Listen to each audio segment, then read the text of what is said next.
کی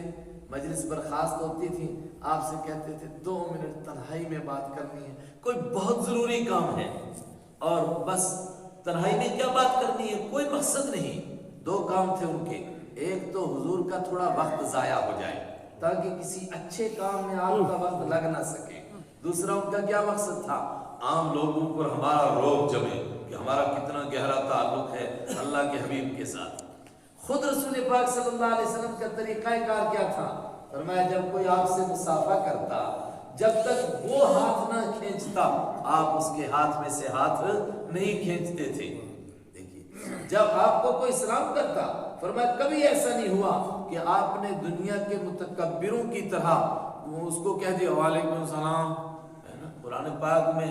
سورہ لقمان میں ایک انداز بیان ہوا ہے کہ متکبر آدمی کیسا کرتا ہے، فرمایا جس طرح بیل کی گردن اکڑ گئی ہو اور وہ دیکھتا کدھر ہے باتیں کدھر کرتا ہے۔ تو متکبر آدمی کو کوئی اگر چھوٹا آدمی آئے تو وہ کہے گا سر السلام علیکم، تو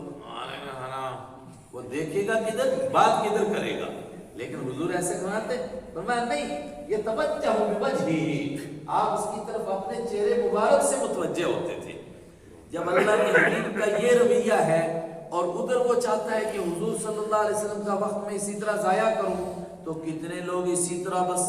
ایک نکلا دوسرا آ گیا، تھوڑی سی تنہائی میں بات کرنی ہے، تیسرا آ گیا تھوڑی سی تنہائی میں بات کرنی ہے۔ اس کے لیے اللہ تعالیٰ نے سخت حکم فرمایا آئندہ جو میرے حبیب صلی اللہ علیہ وسلم سے تنہائی میں بات کرنا چاہے گا، اکیلا بات کرنا چاہے گا، اس کو چاہیے کہ پہلے باہر کچھ خیرات کر کے آئے، باہر کچھ صدقہ کر کے آئے۔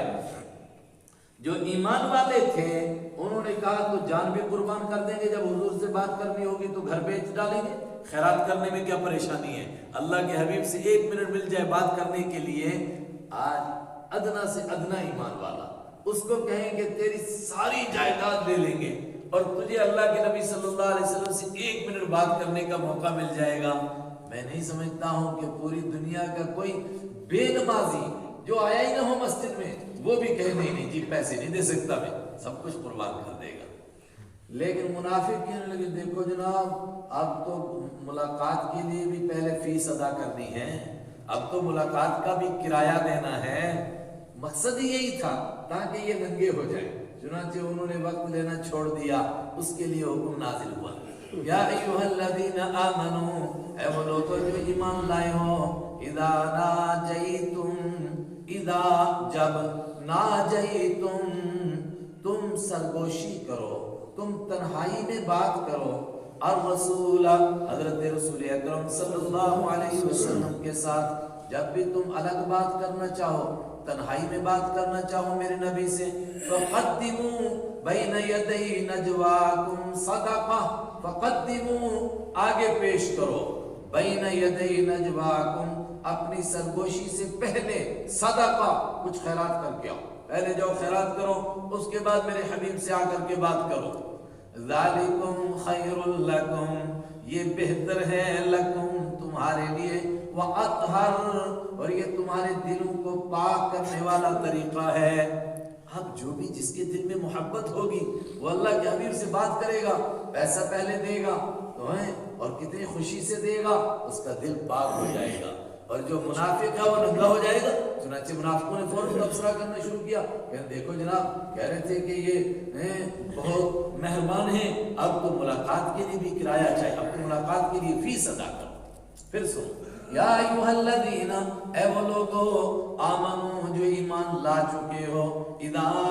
جب ناجیتم تم سرگوشی کرو، تم تنہائی میں ملاقات کرو، الرسول حضرت رسول اکرم صلی اللہ علیہ وسلم سے، فقدموا تو آگے پیش کرو، بین یدی نجواکم اپنی تنہائی کی ملاقات سے پہلے کیا پیش کرو، صدقہ پیش کرو، ذالکم خیرٌ لکم، یہ تمہارے لیے بہتر ہے، وَأَطْهَرُ، اور تمہارے دلوں کو پاک کرنے والا طریقہ ہے۔ لیکن اگر کوئی فقیر ہے، محتاج ہے، اس کے پاس صدقہ دینے کے لیے نہیں ہے، فرمایا کوئی بات نہیں، فَإِن لَّمْ تَجِدُوا، بس اگر تم نہ پاؤ کچھ خیرات کرنے کے لیے، کوئی بات نہیں، بغیر خیرات کے ملاقات کر لو۔ مگر صحابہ تو جانتے تھے نا کس کے پاس دینے کے لیے ہے اور کس کے پاس نہیں ہے۔ فَإِن لَّمْ تَجِدُوا، بس اگر تم نہ پاؤ، فَإِنَّ اللَّهَ، تو بے شک اللہ تعالیٰ،